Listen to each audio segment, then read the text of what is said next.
Assalamualaikum warahmatullahi wabarakatuh. Perkenalkan, saya Khairunisa Puspita Dewi dengan NIM 2431411120 dari PGMI 3C. Video ini dibuat untuk memenuhi tugas mata kuliah pengembangan dan analisis kurikulum MI yang diampu oleh Ibu Kustiarini Magister Pendidikan dengan judul Strategi Implementasi Pembelajaran Mendalam. Baik, kita masuk yang pertama adalah optimalisasi peran guru, kepala sekolah, pengawas, dan orang tua. Yang pertama adalah optimalisasi peran guru. Dari kajian terkait implementasi kurikulum ditemukan beberapa kendala yang dialami oleh guru yang mencakup kesulitan memahami capaian pembelajaran atau CP, alur tujuan pembelajaran atau ATP, dan tujuan pembelajaran atau TP, pemilihan materi esensial, serta beban mengajar dan administrasi yang terlalu berat. Maka diperlukan peningkatan kapasitas profesional guru, pengurangan beban kerja guru yang bersifat administratif, dan penataan ulang materi esensial dalam capaian pembelajaran. Dengan demikian, guru mampu mengimplementasikan pembelajaran mendalam dengan baik. Peningkatan kapasitas guru dilakukan melalui pendidikan dan pelatihan dalam jabatan dan prajabatan, atau ada PPG dalam jabatan dan PPG prajabatan. Kurikulum PPG dan pelatihan guru lainnya perlu diperkuat dengan materi tentang bimbingan konseling, pendidikan nilai, dan pola pikir bertumbuh atau growth mindset. Pendidikan profesi guru dan pelatihan guru lainnya dilaksanakan menggunakan pendekatan pembelajaran mendalam. Yang kedua adalah optimalisasi peran kepala sekolah. Dari kajian tentang implementasi kurikulum merdeka dari aspek kepala sekolah, ditemukan persoalan terkait rendahnya pemahaman terhadap kurikulum, kesulitan melakukan pembinaan atau menggerakkan guru, dan belum dimilikinya visi yang mendukung pembelajaran. Yang ketiga adalah optimalisasi peran pengawasan. Diperlukan revitalisasi secara signifikan terhadap status, fungsi, dan peran pengawas dan penilik.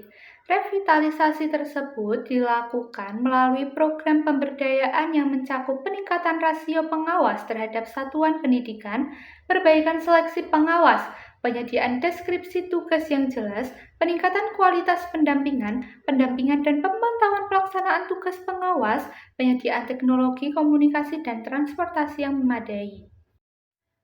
Lalu yang keempat, ada optimalisasi peran dan kontribusi orang tua, masyarakat, dan pemerintah daerah dan pemerintah pusat.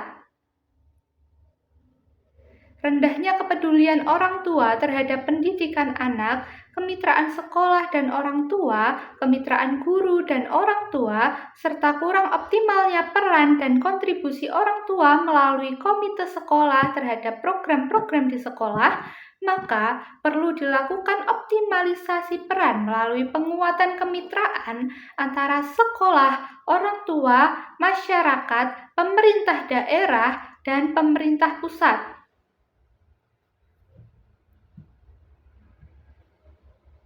Guru memperoleh pengalaman belajar yang selaras dengan pengalaman belajar yang diberikan kepada peserta didik melalui pembelajaran mendalam dengan pendekatan yang tepat dan penggunaan teknologi yang efektif.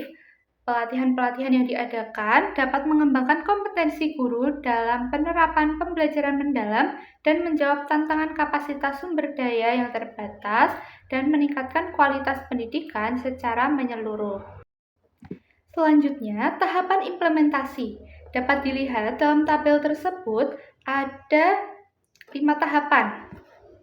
Yang pertama adalah persiapan, seperti sosialisasi pembelajaran mendalam kepada semua pemangku kepentingan, identifikasi kebutuhan sumber daya dan kesiapan setiap pelaku untuk tiap jenjang dengan luaran dataset awal dan pelatihan rancangan dasar pembelajaran mendalam.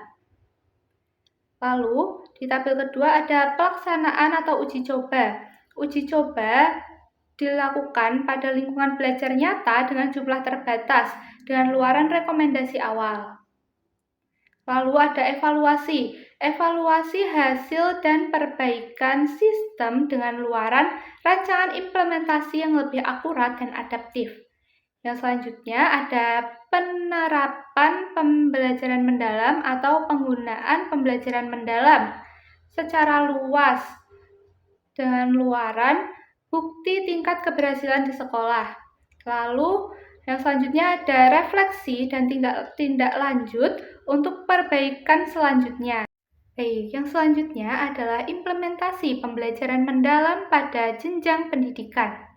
Yang pertama, pada jenjang PAUD atau RA atau yang sederajat, pembelajaran mendalam diterapkan untuk mengembangkan sensoris dan motorik dengan pembelajaran yang mengutamakan pengalaman belajar yang menyenangkan dan eksploratif dengan filosofi bermain sambil belajar melalui aktivitas permainan yang mendidik, aktivitas berbasis proyek, dan interaksi sosial.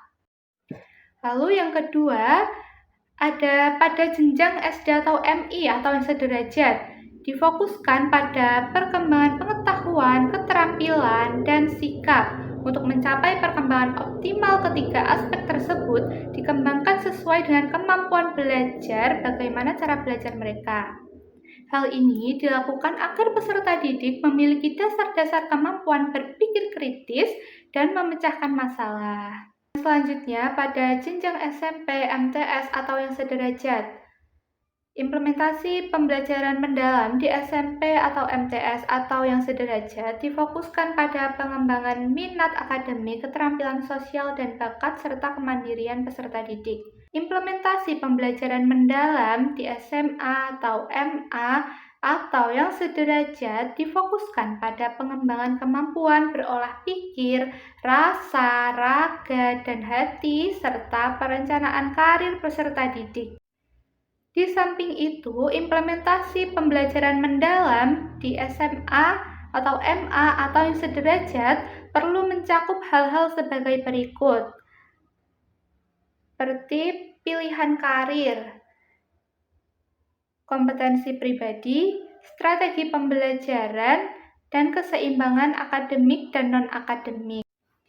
Selanjutnya, pada jenjang SMK atau MAK atau yang sederajat, penerapan pembelajaran mendalam di SMK, MAK, atau yang sederajat diterapkan pada pengembangan kompetensi adaptif dan keterampilan vokasional.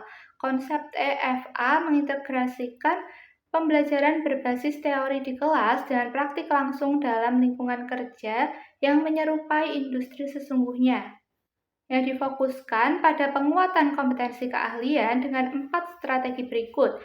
Yang pertama ada pemetaan kompetensi, yang kedua ada rekomendasi pengembangan diri, yang ketiga kemitraan dengan Dudika, yang keempat ada evaluasi produktivitas. Yang selanjutnya adalah implementasi pembelajaran mendalam pada jenjang SLB atau sekolah luar biasa.